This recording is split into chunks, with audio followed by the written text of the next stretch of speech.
Hello guys, welcome back to the channel. I am doctor Mrinmoy और इस video में हम डिस्कस करेंगे कि पैनक्रियास के एंडोक्राइन पार्ट से कौन से हार्मोन रिलीज़ होते हैं और इंसुलिन का, उनमें से जो इंसुलिन है उसका जो सिक्रेशन का मेकेनिज़्म क्या होता है। ठीक है, तो एक्चुअली पैनक्रियास का दो पार्ट होते हैं, एक एक्सोक्राइन पार्ट और एंडोक्राइन पार्ट। एंडोक्राइन पार्ट होता है टेल एंड पे, ठीक है, टेल एंड पे एंडोक्राइन पार्ट होता है और वहाँ पे क्या होता है कि कलेक्शन ऑफ आइसोलेटेड सेल्स रहता है, मतलब कुछ सेल्स का क्लस्टर रहता है और वो आइसोलेटेड रहता है, एक मतलब एक एक बंच में रहते हैं।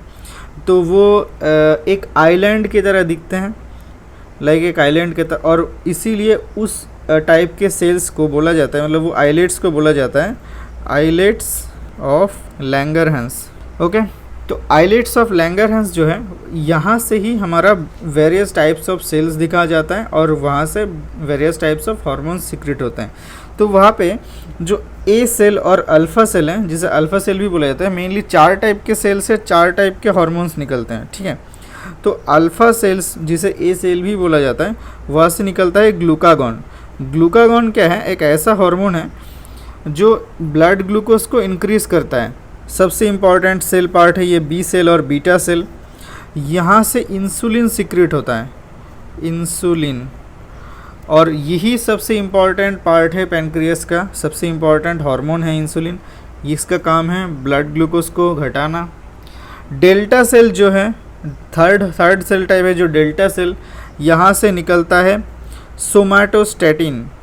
सोमैटोस्टैटिन का काम क्या है? स्टैटिन, इसे बोला जाता है यूनिवर्सल इनहिबिटर। तो यहाँ पे ना, मतलब क्योंकि ये यूनिवर्सल इनहिबिटर है, इसका काम है ये ग्लूकागॉन को इनहिबिट करना, इंसुलिन को भी इनहिबिट करना, दोनों को इनहिबिट कर सकता है ये। ठीक है, और एफ सेल जो है, एफ सेल यहाँ से निकलता है pancreatic polypeptide, PP. Okay, pancreatic polypeptide.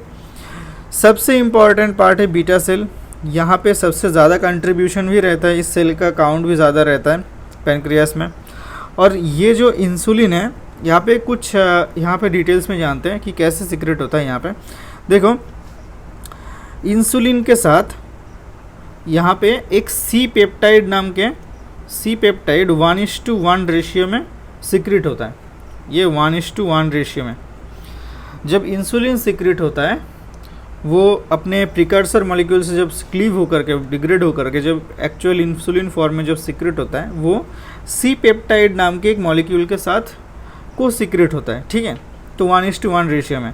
तो ब्लड में जो इंसुलिन रहता है, उनमें से एंडोजिनस इंसुलिन कितना है, कितना अमाउंट में है, वो एसेस करने के लिए हम सी पेप्टाइड का क्वांटिटी एसेस कर सकते हैं, जिसे हम बोलते हैं सी पेप्टाइड एसे। ये बात इंपॉर्टेंट क्यों है? क्योंकि इंसुलिन तो इंजेक्टेबल फॉर्म में भी हो सकता है ना, डायबिटीज़ में, जो टाइप 2 या फिर टाइप 1 में, टाइप 2 के एंड स्टेज में, या फिर टाइप 1 डायबिटीज़ में वो पेशेंट है, वो इंसुलिन सबक्यूटेनियसली इंजेक्ट करते हैं। तो ब्लड में इंसुलिन का लेवल ठीक करने के लिए, बढ़ाने के लिए, वह बाहर से एक्सोजिनसली एडमिनिस्टर होता है।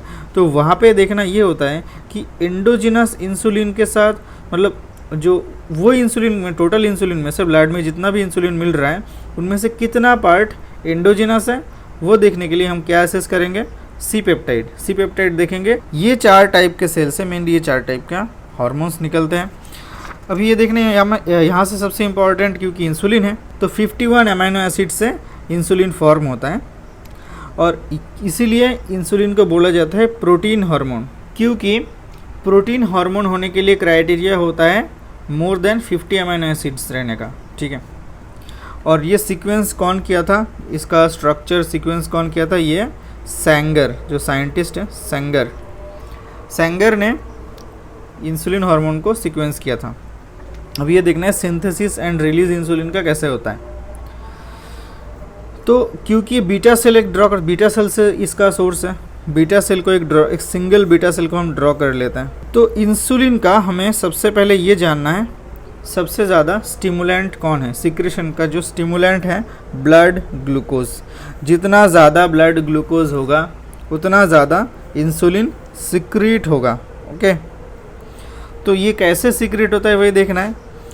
तो ये है ब्लड वेसल, जहाँ पे ब्लड ग्लूकोज इंक्रीज़ हो रहा है खाने के बाद। खाने के बाद ब्लड में ग्लूकोज आता है, क्योंकि एब्जॉर्प्शन तभी होता है जीआईटी से। ओके, तो ये जो ज़्यादा ब्लड ग्लूकोज है, ये बीटा सेल, ये हमने बीटा सेल ड्रॉ किए हैं। तो बीटा सेल में एक ट्रांसपोर्टर से ट्रांसपोर्ट होता है जिसे हम बोलते हैं GLUT2। इसका काम क्या होता है, फैसिलिटेटेड डिफ्यूजन की प्रोसेस से ग्लूकोज को ब्लड से अंदर या फिर अंदर से बाहर कोई भी डायरेक्शन में एक ट्रांसपोर्ट कर सकता है। मतलब कौन से डायरेक्शन में करेगा, अकॉर्डिंग टू कॉन्सेंट्रेशन ग्रेडियंट, क्योंकि ये फैसिलिटेटेड डिफ्यूजन है, एक्टिव ट्रांसपोर्ट नहीं है। ठीक है, पैसिव ट्रांसपोर्ट है एक टाइप का फैसिलिटेटेड डिफ्यूजन। तो क्योंकि ब्लड में ज़्यादा ग्लूकोज है, यहाँ पे कम है, तो जाहिर सी बात है यहाँ से ब्लड ग्लूकोज अंदर आ जाएगा। तो ये जो ग्लूकोज सेल के अंदर आया, इसका अभी क्या होगा, मेटाबॉलिज्म होगा, ग्लूकोज 6 फॉस्फेट फॉर्म होगा, ग्लाइकोलाइसिस। ग्लूकोज का मेटाबॉलिज्म का पहला स्टेप क्या होता है, ग्लाइकोलाइसिस होगा इसका। ऐसे करते करते करते एटीपी सिंथेसाइज होगी। ग्लाइकोलाइसिस में एटीपी सिंथेसाइज होता है, इंक्रीज होता, एटीपी सिंथेसाइज इंक्रीज होगा, तो एक्चुअली सेल के अंदर एटीपी एडीपी रेशियो क्या हो रहा है, इंक्रीज हो रहा है, क्योंकि एटीपी सिंथेसिस ज़्यादा हो रहा है एडीपी से। ठीक है, तो इसलिए एटीपी एडीपी रेशियो भी इंक्रीज हो रहा है।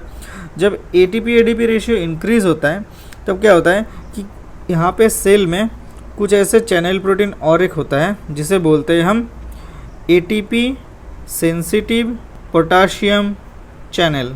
तो एटीपी सेंसिटिव पोटाशियम चैनल मतलब ये एटीपी से ये इफ़ेक्ट होता है। कैसे इफेक्ट होता है, देखो नॉर्मली ये चैनल का काम क्या है, पोटाशियम को बाहर ट्रांसपोर्ट करना। ठीक है, नॉर्मल काम होता है।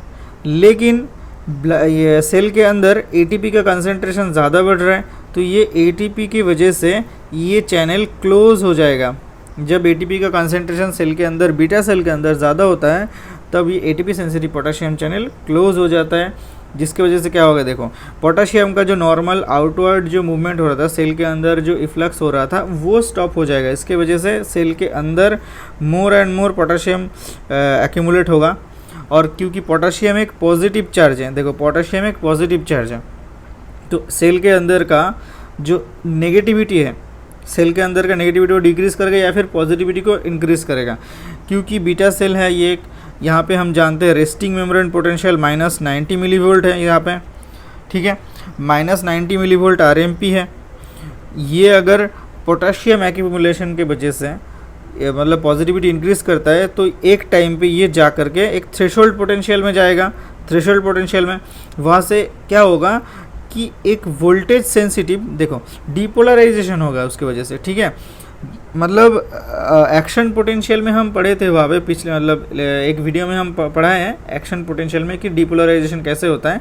कि होता है कि जैसे सेल के अंदर कोई एक पॉजिटिविटी इंक्रीज़ होता है, उसके वजह से एक थ्रेशोल्ड पोटेंशियल में पहुंचता है। उसके बाद क्या होता है, एक वोल्टेज सेंसिटिव कुछ चैनल्स ओपन होते हैं, जिसके वजह से मतलब कोई पॉजिटिव चार्ज का इन्फ्लक्स होगा, जिसकी वजह से डिपोलराइजेशन होता है। यहाँ पे भी डिपोलराइजेशन होगा, जिसके वजह से क्या होगा, यहाँ पे एक वोल्टेज सेंसिटिव और एक कैल्शियम, मतलब calcium channel, voltage sensitive calcium channel VSCC बोलते हैं जिसे, वो ओपन हो जाएगा, जिसके वजह से कैल्शियम का कॉन्सेंट्रेशन सेल के बाहर ज़्यादा होता है। ठीक है, तो कैल्शियम अंदर आएगा, कैल्शियम अंदर आएगा। कैल्शियम अंदर आने की वजह से देखो कैल्शियम क्या करेगा, सेल के अंदर इंसुलिन ना एक पैक वेसिकल में स्टोर्ड रहता है, वेसिकल में इंसुलिन स्टोर्ड रहता है। तो कैल्शियम की वजह से ये मूव करेगा सेल के मेम्ब्रेन की तरफ। जब मूव करेगा तब ये एक्सोसाइटोसिस की वजह से, साइटोसिस प्रोसेस से ये इंसुलिन को बाहर सिक्रीट करेगा। ठीक है, क्योंकि इसके अंदर वेसिकल के अंदर एक थैली में इंसुलिन रहता है। ठीक है, एज ए वेसिकल। तो ये voltage sensitive calcium channel open होता है, उसके बाद ही जाकर के ये वेसिकल मूव होकर के सेल मेम्ब्रेन पे अटैच होगा, और अटैच होने के बाद by the process of exocytosis ये सेल से बाहर एक्सक्रीट होगा, मतलब निकलेगा और ब्लड में आएगा। इस तरीके से हमारा जो इंसुलिन है बीटा सेल से ब्लड में आता है। यहाँ पे देखो एक बहुत ही इंपॉर्टेंट स्टेप है, ये जो एटीपी सेंसिटिव पोटाशियम चैनल है इसका क्लोजर होना। ठीक है, क्या हो रहा था, ग्लूकोज अंदर आ रहा था, जिसके वजह से एटीपी जनरेट हो रहा था मेटाबॉलिज्म की वजह से, और एटीपी जनरेट होने की वजह से पोटेशियम चैनल क्लोज हुआ, एटीपी सेंसिटिव पोटेशियम चैनल, जिसके वजह से वो सारे उसके बाद डिपोलराइजेशन हुआ, मतलब पॉजिटिविटी इंक्रीज किया, डिपोलराइजेशन हुआ, कैल्शियम चैनल ओपन हुआ, कैल्शियम आया सेल के अंदर, एक्सोसाइटोसिस, इंसुलिन सिक्रेशन। तो यहाँ एक ड्रग्स है, मतलब जो ड्रग्स कंपनी है वो ये चैनल को ना डायरेक्टली क्लोज कर सकते हैं। कुछ ड्रग्स ऐसे हैं, उसको बोला जाता है sulfonyl urea group of drugs, जिसे हम कहाँ पे यूज़ करते हैं, कहाँ पे इंसुलिन चाहिए होता है, डायबिटीज़ में। डायबिटीज़ में ज़्यादा इंसुलिन सिक्रेशन की ज़रूरत होता है, इसीलिए टाइप 2 डायबिटीज़ मेलिटस या फिर टाइप 1 में इस सल्फोनाइल यूरिया, मेनली टाइप 1 में यूज़ किया जाता है, sulfonyl urea group of drug use किया जा सकता है, ठीक है, जिसकी वजह से इंसुलिन सिक्रेशन ज़्यादा होगा।